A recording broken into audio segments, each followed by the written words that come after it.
بسم الله الرحمن الرحيم اقرأ باسم ربك الذي خلق خلق الإنسان من علق اقرأ وربك الأكرم الذي علم بالقلم علم الإنسان ما لم يعلم كلا إن الإنسان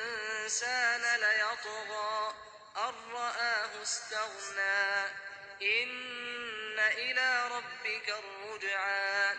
أرأيت الذي ينهى عبدا إذا صلى أرأيت إن كان على الهدى أو أمر بالتقوى أرأيت إن كذب وتولى